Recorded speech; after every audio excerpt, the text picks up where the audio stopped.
Welcome po sa Milo Kaingat TV, Economics Kaalaman. Pero bago yan, mega shoutout kay Windy Pineda Santos. Paikot na daloy ng ekonomiya ang paksa natin ngayon. At ito ay bahagi ng macroeconomics. Ang macroeconomics ay nakatuon sa kabuuang ekonomiya ng isang bansa. Binibigyang pansin ang kabuuang produksyon o ang bilang ng kalakal at paglilingkod na nagawa sa ekonomiya. Ito ang nagiging batayan sa pagsukat sa kakayahan ng isang ekonomiya kung papaano matutugunan ang pangangailangan ng lipunan at ng buong bansa sa kabuuan. Maihahalin tulad natin ang pambansang ekonomiya sa aquarium. Sa aquarium, upang mabuhay ang mga isda, kailangan nila ng pagkain, kailangan nila ng water filter. Ang water filter ang magpapaikot sa tubig upang maging malinis ito. Kung sa aquarium, kailangan mapaikot ang tubig upang mabuhay ang mga isda. Sa ekonomiya ng bansa, kailangan ding mapaikot ang kita upang maging buhay ang ating ekonomiya. Upang mailarawan ang galaw ng pambansang ekonomiya sa isang simpleng kalagayan, may papakita ito sa pamamagitan ng paikot na daloy ng ekonomiya. May mga modelo sa paikot na daloy ng ekonomiya.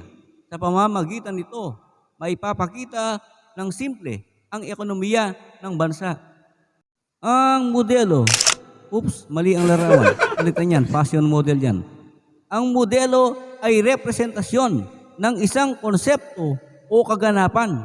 Ito ay nagbibigay ng konteksto sa pagsusuri ng pambansang ekonomiya sa macroeconomics. Narito ang mga modelo ng paikot na daloy ng ekonomiya. Una, payak na ekonomiya. Ikalawa, bahay kalakal at sambahayan. Ikatlo, pamilihang pinansyal. Ikaapat, pamahalaan. Ikalima, kalakalang panlabas. Talakayin natin ang unang modelo o tinatawag na payak na ekonomiya. Kilala din bilang simpleng ekonomiya. Ito ay nagpapakita ng isang payak na ekonomiya kung saan ang sambahayan at bahay kalakal ay iisa. Ang ibig sabihin nito, ang gumagawa ng produkto ay siya rin ang kumukonsumo. Halimbawa ng payak na ekonomiya ay yung tinatawag natin na subsistence economy, kung saan ang pangunahing layunin ay matustusan ang pagkain, damit at tirahan kaysa ibenta sa market. Ang mga lipunan na umaasa sa pangangaso at sa pag-iipon ng mga pagkain sa paligid ay isang halimbawa ng payak na ekonomiya na ang pangunahing layunin ay maitawid ang kanilang pamumuhay. Halimbawa nito ay ang sambahayan na mayroong kapirasong lupa at sila ay magtatanim ng gulay o prutas upang kainin din naman nila. At sa paligid ay may bulak at ginawa nila itong sinulid. Hinabi nila upang gawing tela at maging damit ng miyembro ng sambahayan. Ang bahay kalakal at sambahayan ang dalawang aktor sa ikalawang modelo. Ang pag-iral ng sistema ng pamilihan sa pambansang ekonomiya ang tuon ng ikalawang modelo. Masasabing magkaiba ang sambahayan at bahay kalakal sapagkat sila ay binubuo ng iba't ibang aktor.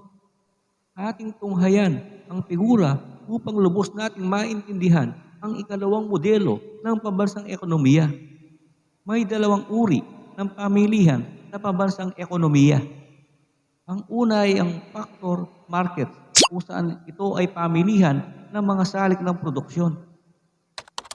Ang lupa, paggawa, kapital, at entrepreneur ay kabilang sa pamilihan ng mga salik ng produksyon o factor market.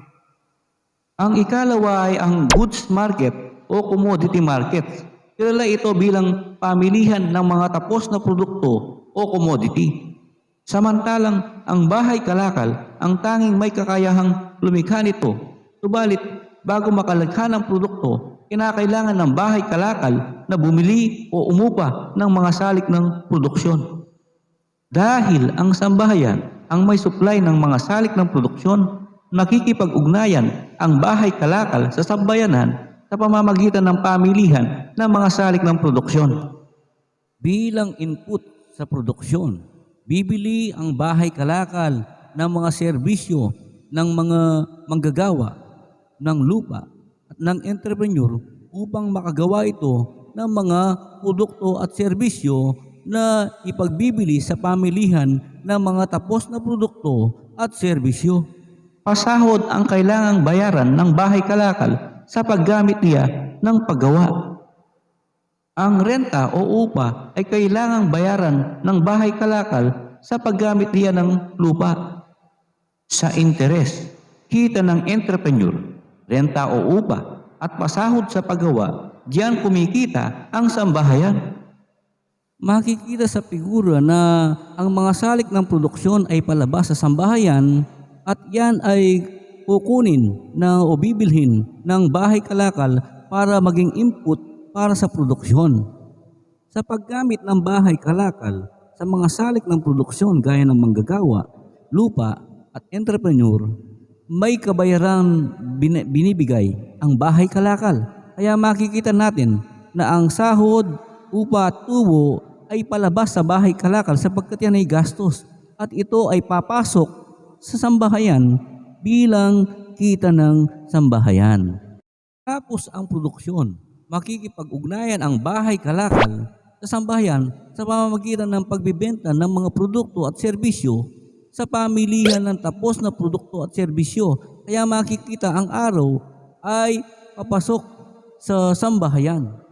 Makikita sa figura na papasok ang araw sa sambahayan kasi bibili ang sambahayan ng mga produkto at serbisyo bilang pagkonsumo sa pamilihan ng tapos na produkto at serbisyo. Kaya papasok ang araw sa sambahayan. Gagamitin ng sambahayan ang natanggap na kita upang makabili ng produkto o serbisyo. Sa pananaw ng sambahayan, ito ay gumagastos sa pagbili ng produkto kung saan gumagastos ang sambahayan, doon naman kumikita ang bahay kalakal. Mamamalas dito ang interdependence o ang ugnayan ng sambahayan at bahay kalakal. Mapapansin din na kumikita ang isang sektor sa bawat paggastos ng ibang sektor. May prinsipyong makukuha sa modelo ng paikot na daloy ng ekonomiya. Una, ang paikot na daloy ay nasa ekwilibryo dahil ito ay paikot. Kung may dumadaloy palabas sa bawat sektor, meron din namang dumadaloy papasok. Ikalawa, ang gastos sa pagbili ng mga produkto at serbisyo ay dumadaloy mula sa sambahayan patungo sa bahay kalakal. At ang kita sa salik ng produksyon ay dumadaloy mula sa bahay kalakal patungo sa sambahayan. Maraming salamat sa pagtambay sa channel ng kaalaman, ang Nilo Kaingat TV.